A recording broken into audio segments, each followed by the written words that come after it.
சகோதரர்களே, உங்கள் அனைவருக்கும் என்னுடைய அன்பு கலந்த வணக்கத்தை தெரிவித்துக் கொண்டு, இன்றைக்கு விநாயக சதுர்த்தி விழா. உங்கள் அனைவருக்கும் என்னுடைய நெஞ்சார்ந்த அன்பு கலந்த விநாயக சதுர்த்தி வாழ்த்துக்களை தெரிவித்துக் கொள்வதோடு, இன்றைக்கு இந்தியா முழுவதும் உலகத்தில் தமிழ் மக்கள், இந்தியா மக்கள் எங்கெல்லாம் வாழ்கிறார்களோ அங்கு எல்லாமே இன்றைக்கு விநாயகரை வைத்து வழிபட்டு ஒரு சிறப்பான முறையில் உலகம் முழுவதும் இந்த விநாயகர் சதுர்த்தி ஊர்வலங்கள், விநாயகர் சதுர்த்தி விழாவானது நடைபெற்றுக் கொண்டு, ஒவ்வொரு வீட்டிலும் கூட, அது அனைத்து பகுதிகளிலும் இன்றைக்கு ஒவ்வொரு தமிழகத்திலும், குறிப்பா மரியாதைக்குரிய திரு ராமகோபாலன்ஜி அவர்கள் தமிழகத்தில் இந்த விநாயகர் சதுர்த்தி ஊர்வலங்களை தொடக்கி வைத்து ஒவ்வொரு கிராமம், பட்டி தொட்டி அனைத்து பகுதிகளிலும் கூட விநாயகர் சதுர்த்தி விழாவானது மிக விமர்சையாக நம்முடைய தமிழ்நாட்டிலும் கூட இந்தியா முழுவதும் அனைத்து பகுதிகளிலும் கொண்டாடப்படுகிறது.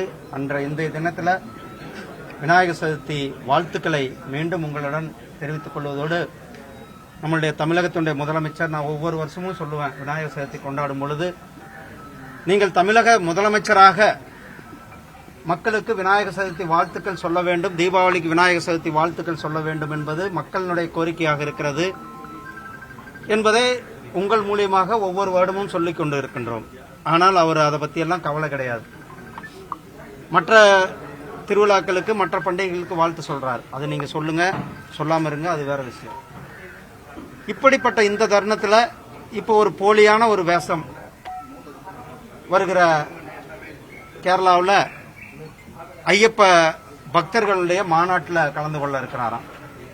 எதற்கு இப்படி ஒரு வேஷம்? கேரளாவில் அங்க இருக்கிற ஐயப்ப பக்தர்கள் அவரை வரக்கூடாதுன்ட்டு, இந்த ஐயப்ப பக்தர்கள் மாநாட்டுக்கு அவர் வரக்கூடாது, அவரை அழைக்கக்கூடாது என்று அங்கிருக்கிற மக்கள் எதிர்ப்பு தெரிவித்துக் கொண்டிருக்கிறார்கள். இவர் போலி வேஷம், இரட்டை வேஷம் போடுவது இது மூலம் தெரிகிறது. நாம வெற்றிவேல் யாத்திரை நடத்தணும். அப்ப அப்பனும் பையனும் சேர்ந்து வேலை பிடிச்சாங்க. அதே நேரத்தில் வெளியில சாமி இல்லைன்னு சொல்லிட்டு வீட்டுக்குள்ள சாமி கும்பிடுற பழக்கம். இது எதற்கு இந்த இரட்டை நிலைப்பாடு?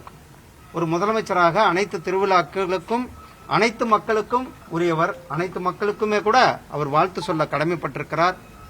அதிகமான இந்து மக்கள் கொண்டாடுகின்ற இந்த விநாயகர் சதுர்த்தி விழா, இந்த விநாயகர் சதுர்த்திக்கு முதலமைச்சர் வாழ்த்து சொல்ல வேண்டும் என்று மக்கள் எதிர்பார்க்கிறார்கள். நீங்கள் கேரளாவுக்கு செல்லக்கூடாது, கேரளாவில் அங்கள் பெரிய எதிர்ப்பு. ஏன்னா நீங்க போகலாம், ஆனா இரட்டை வேடம் போட்டு தேர்தலுக்காக, ஓட்டுக்காக போவதுதான் மக்கள் எதிர்க்கிறார்கள். ஐயப்ப பக்தர்களுடைய மாநாட்டில் அந்த புனிதத்தை ஸ்டாலின் அவர்கள் சென்று கெடுக்கக்கூடாது என்பதுதான் என்னுடைய வேண்டுகோள். இன்னைக்கு தமிழக முதலமைச்சர் மு க ஸ்டாலின் பாட்னா போயிருக்காரு. பாட்னா ராகுல் காந்தி நட யாத்திரை பங்கேற்கிறாரு. அங்க போய் எதுல பேசுவாரு? இல்ல பாட்னால போய் என்ன ஹிந்தி பேசுவார்ல? அப்போ ஹிந்தியில தானே பேசி ஆகணும். அப்போ இங்க ஒரு நிலைப்பாடு, அங்க ஒரு நிலைப்பாடு.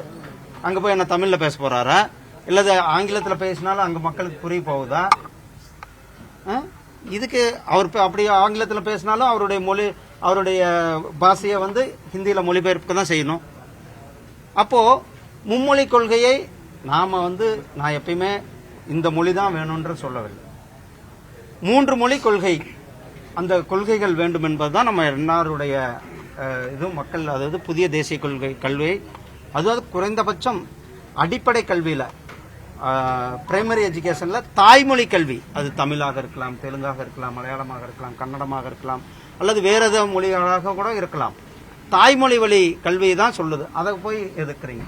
ஆனா அப்படி எதிர்த்துட்டு தமிழ்நாட்டு கல்விக் கொள்கைன்ட்டு நம்மளுடைய தேசிய கல்விக் கொள்கையில என்ன சொல்லிடுறோமோ அதே தேசிய கல்விக் கொள்கை அப்படியே அச்சு அசரு மாறாமல் அப்படியே பிரிண்ட் பண்ணி தமிழாக்கம் பண்ணி, நீங்க இப்ப கேட்டீங்கல்ல, ஏன்னா ஹிந்தி அவருடைய பேச்சு அங்க ஹிந்தியில எப்படினாலும் டிரான்ஸ்லேட் பண்ணணும், அதை அப்படியே தமிழாக்கம் பண்ணி இங்க தமிழக தேசிய கல்விக் கொள்கையை கொடுத்திருக்கிறாங்க. ஸ்டாம்ப் ஒட்டுறது, சீல் அடிக்கிறது இவர்களுக்கு கைவந்த கலையாக இருக்கிறது. பாட்னாவில் போய் அவர் ஒரு எந்தவித தாக்கத்தையும் ஏற்படுத்த போவதில்லை. அங்க தேசிய ஜனநாயக கூட்டணி மிகப்பெரிய வெற்றியை பெறுவது உறுதி. நீங்களும் ஐயப்பன் கோயில் தெரிவிக்கிறீங்களா சார்? ஐயப்பன் கோயில் அந்த மாநாட்டில் பங்கேற்பது ஆமா, பங்கேற்க கூடாது என்பதுதான். நீங்கள் இரட்டை வேடம் போட்டு ஓட்டுக்காக மக்களை ஏமாற்றி விட்டு போகாதீங்க. நீங்க அப்படி ஐயப்ப பக்தர்களுக்கு போகணும்னா இன்னைக்கு விநாயகர் சதுர்த்தி விழா, மக்களுக்கு வாழ்த்து சொல்லுங்க. தமிழ்நாட்டு மக்களுக்கு வெளிப்படையாக தமிழகத்தினுடைய முதலமைச்சராக நீங்க திமுகவினுடைய அல்லது திராவிட கழகத்தினுடைய நிர்வாகியாக, திமுகவினுடைய நிர்வாகியாக நீங்க வாழ்த்து சொல்லுங்க, சொல்லாம போங்க, அதை பத்தி யாருக்கும் கவலை இல்லை. ஆனால் முதலமைச்சராக நீங்கள் வாழ்த்து சொல்ல வேண்டியது உங்களுடைய கடமை. அது ஒவ்வொருவரும் எதிர்பார்க்கிறார்கள். அப்படி இங்க வாழ்த்து சொல்ல, தீபாவளிக்கு வாழ்த்து சொல்றது இல்ல, ஓணம் பண்டிகைக்கு வாழ்த்து சொல்றது இல்ல. ஆனா அங்க போய் ஐயப்ப பக்தர்களுடைய மாநாட்டில் நான் கலந்து கொள்வேன் என்பது இது மக்களை ஏமாற்றுகின்ற செயல். அப்படி இரட்டை வேடம் போட்டு ஓட்டுக்காக பக்தர்களுடைய மாநாட்டுக்கு செல்ல வேண்டாம். பாஜக மாநிலத்தில், கேரளா பாஜக மாநிலத்தில் தமிழக முதலமைச்சர் பங்கேற்க வேணாம், நீங்க அமைச்சர் பிரதிநிதிகளை கலந்து கொள்ள அனுமதிக்க கூடாது, நீங்களே வாங்கன்னு சொல்லி அழைப்பு கொடுத்தாரு. முதலமைச்சர் போலன்னு சொல்லிட்டாரு. அவருக்கு பிரதிநிதிகள் அதாவது முதலமைச்சர் ஒவ்வொரு முறையும் அப்படிதான் தான் போகாம தன்னுடைய பிரதிநிதிகளை அனுப்பி வைக்கிறது. ஏன் இவர் போக வேண்டியது? ஏன்னா அங்க எதிர்ப்பு வலுக்கு இருக்கிறது, மக்களுடைய எதிர்ப்பு வலுத்து கொண்டு இருக்கிறது. மக்கள் அங்க வரக்கூடாது என்று சொல்லுகிறார்கள். அப்படி இருக்கும் பொழுது இவர் அங்க போனா அங்க நமக்கு ஒரு அவமானம் ஏற்படக்கூடும் என்று கருதி அவர் தவிர்க்கிறார். கேரளால இவங்களுக்கு வாக்கு வங்கி இல்ல அப்படின்னும் பொழுது அங்க எதுக்காக அங்க அரசியல் செய்யணும்னு நினைக்கிறாங்க? அதுதான் இந்திய கூட்டணி அவங்க கூப்பிட்டு இருக்காங்க, அதுக்காக இவர் போறதுக்காக இருந்திருக்கலாம். இவங்களுக்கு தமிழ்நாட்டை தாண்டினா எங்கேயுமே வாக்கு வங்கி இல்ல, தமிழ்நாட்டிலயும் வாக்கு வங்கி கிடையாது. தமிழ்நாட்டிலேயே பெரிய அளவுல இப்ப மிகப்பெரிய ஒரு தோல்வியை தழுவுறதுக்கு ரெடியாக இருக்கிறார்கள். காலை உணவு திட்டத்தை தமிழ்நாட்டில் இருக்கக்கூடிய 37,000 பள்ளிகளுக்கு விரிவாக்கம் பண்ணிருக்காங்க. கிட்டத்தட்ட 20 லட்சம் பேர் பயனடைகிறாங்க. இந்த ஸ்கீம் எப்படி பாக்குறீங்க? பஞ்சாப் மாநில முதலமைச்சர் கொண்டு இன்னைக்கு நேற்று விரிவாக்கம் பண்ணிருக்காங்க. அதாவது காலை உணவு மதிய உணவு திட்டத்தை நம்ம பார்க்கணும். ஐயா காமராஜர் அவர்கள் தொடங்கி வைத்து, பிறகு டாக்டர் புரட்சித் தலைவர் எம்ஜிஆர் அவர்கள் அனைத்து மக்களுக்கும் அனைத்து பகுதிகளுக்கும் எடுத்து சென்று அனைத்து குழந்தைகளும் கூட படிப்பதற்கு மதிய உணவுக்காகவே போயிட்டு படிச்சாங்க. இந்த மதிய உணவு திட்டம் என்பது அனைத்து பகுதிகளிலும் கூட நடந்து கொண்டிருக்கிறது. தமிழ்நாட்டில் மட்டும் இல்ல, எல்லா பக்கமும் நடந்து கொண்டிருக்கிறது. இப்போ காலை உணவு கொடுக்கறாங்கன்றது அது சரியாக முறையாக குழந்தைகளுக்கு கொடுக்க வேண்டும் என்பதுதான் என்னுடைய வேண்டுகோள். தேர்தல் ஆணையத்தை கண்டித்து காங்கிரஸ் கட்சி சார்பில் செப்டம்பர் 7ஆம் தேதி மாநாடு நடைபெறுது. தேர்தல் ஆணையம் ஒரு சுதந்திரமான ஆணையம். தேர்தல் ஆணையத்தினுடைய செயல்பாடுகள் வெளிப்படையான செயல்பாடுகளாக இருந்து கொண்டிருக்கிறது. இவங்க எதை எதிர்பார்க்கிறாங்க? அதாவது இறந்தவர்கள், கிட்டத்தட்ட இறந்தவர்கள் அல்லது போலியான வாக்காளர்கள் அல்லது வாக்காளர்கள் வேற பகுதிக்கு போனவங்க கிட்டத்தட்ட பீகார்ல மட்டுமே 65 லட்சம் பேர் கண்டறியப்பட்டாங்க. அப்ப இறந்தவர்களுக்கு ஓட்டு வேணுமா அல்லது வேற பகுதியில் இருக்கிறவர்களுக்கு வாக்கு வேணுமா? அல்லது தேர்தல் ஆணையம் முறையா செயல்படும் போது இவங்க தெலுங்கானால ஜெயிச்சாங்க, கர்நாடகாவில் ஜெயிச்சாங்க, தமிழ்நாட்டில் ஜெயிச்சாங்க, கேரளாவில் ஜெயிச்சாங்க, அப்பெல்லாம் தேர்தல் ஆணையம் முறையா வேலை செய்தா? நீங்க தோக்கும் பொழுது தேர்தல் ஆணையத்து மேல பழி. தேர்தல் ஆணையம் ஒரு கான்ஸ்டிடியூஷனல் அமைப்பு, ஒரு இண்டிவிஜுவல் அமைப்பு, இண்டிபெண்டன்ட் அமைப்பு.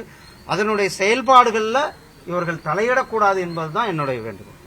அதிமுக 505 தேர்தல் அறிக்கை வாக்குறுதியை கொடுத்தாங்க, அதுல வெறும் 66 மட்டும் தான் நிறைவேற்றிருக்காங்கன்னு சொல்லிட்டு திரு அன்புமணி ராமதாஸ் நேற்று அறிக்கையை விட்டுருக்காரு. நான் நேரடியா விவாதிக்க தயார் அப்படின்னு. அதாங்க, திமுக சொல்லுவது ஒன்று செய்வது ஒன்றாக தான் இருந்து கொண்டிருக்கிறது.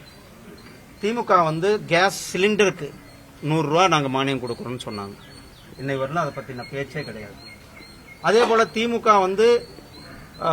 அனைத்து சகோதரிகளுக்கும் குடும்ப சகோதரிகளுக்கும் 1000 ரூபாய் கொடுக்கறோம்னு சொன்னார். அதுக்கு பிறகு பல கட்டுப்பாடுகளை கொண்டு 1000 ரூபாய். டாஸ்மாக் கடைகளை படிப்படியா குறைப்போம்னு சொன்னார். ஆனா இன்னைக்கு டாஸ்மாக் கடைகளை அதிகப்படுத்தி விட்டு வேற விதத்துல பார்கள் திறந்து விட்டிருக்கிறாரு ஒவ்வொரு பகுதியிலும். அதனால திமுக சொல்வது ஒன்று செய்வது ஒன்று. திமுக மக்கள் நம்புவதற்கு தயாராக இல்லை. திமுக எப்பவுமே மக்களுக்கு நம்பிக்கை துரோகத்தை செய்கின்ற கட்சியாக திமுக இருந்து கொண்டு. அதிமுக RSS கையில இருக்குன்னு சொல்லி விஜய் குற்றச்சாட்டு வச்சிருக்காரு. அதே போல அதிமுகவுடைய வாக்குகள் தன் பக்கம் வர்றதுக்கான அந்த பேச்சு அந்த மாநாட்டில் பார்க்க முடிஞ்சது. எப்படி பாக்குறீங்க? ஆனா RSS இயக்கமானது ஒரு மிகப்பெரிய இயக்கம். 100 ஆண்டு தொடர்ந்து 100 ஆண்டு கொண்டாடி கொண்டிருக்கின்ற ஒரு மிகப்பெரிய சமூக சேவைக்கான இயக்கம். அந்த இயக்கத்தினுடைய செயல்பாடுகளை மாண்புமிகு பிரதமர் திரு நரேந்திர மோடிஜி அவர்கள் சுதந்திர தின உரையில கூட சுட்டிக்காட்டியிருக்கிறார். அதே போல அந்த இயக்கத்தினுடைய சிறப்பை பற்றி பண்டிட் ஜவஹர்லால் நேரு அவர்கள் சொல்லியிருக்கிறார். டாக்டர் அம்பேத்கர் அவர்களே நேரடியாக அந்த இயக்கத்தினுடைய கேம்ப்ல கலந்து கொண்டு அந்த இயக்கத்தை பற்றி புகழ்ந்திருக்கிறார். அப்படிப்பட்ட ஒரு சமூக மாற்றத்திற்காக சமூகத்துல நல்லது செய்ய நீங்க நம்ம சென்னையில சுனாமி வந்தப்போ அல்லது ஒவ்வொரு முறையும் வெள்ளம் வரும்பொழுது அங்க முதல் கள பணியாளர்களா நின்று கொரோனா நேரமாகட்டும் பணி செய்வது RSS-னுடைய வாலண்டியர்ஸ்.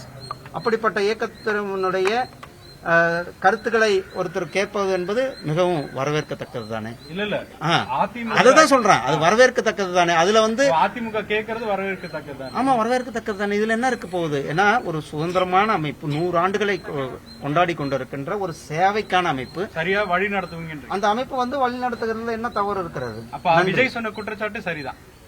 விஜய் என்ன சொல்றது? விஜய் வந்து திருந்திக்கணும்ன்ற விஜய் வந்து RSS பார்த்து கத்துக்கொள்ள வேண்டும். அவருக்கும் விஜய் வந்து RSS பார்த்து கற்றுக்கொள்ள வேண்டும். RSS வந்து 100 ஆண்டுகள் ஒரு இயக்கமானது 1925 தொடங்கி இருக்கின்ற இயக்கம். அந்த இயக்கம் 100 ஆண்டுகள் கொண்டாடுவது எப்போ படிப்படியா முன்னேறி இன்றைக்கு அந்த இயக்கத்தினுடைய செயல்பாடுகள் ஆதிவாசிகள், அதாவது மலைவாழ் மக்கள் மத்தியில பள்ளி, சுகாதாரத்திற்கான வேலைகள், அதே போல பட்டியலின மக்களுக்கான வேலைகள், அதே போல ஒரு இயற்கை பேரிடர்கள் எங்கெங்க நடைபெறுதோ அங்கெல்லாம் முதல் கள பணியாளர்களாக வேலை செய்வது RSS. அதனால RSS கிட்ட இருந்து கத்துக்கிட்டு அப்புறம் RSS விமர்சனம் கூட்டணிக்கு முன்பாகவே அதிமுகவுக்கு RSS அட்வைஸ் பண்ணிச்சா முன்னாடி இல்ல இப்பதான் தொடங்கி இருக்கா?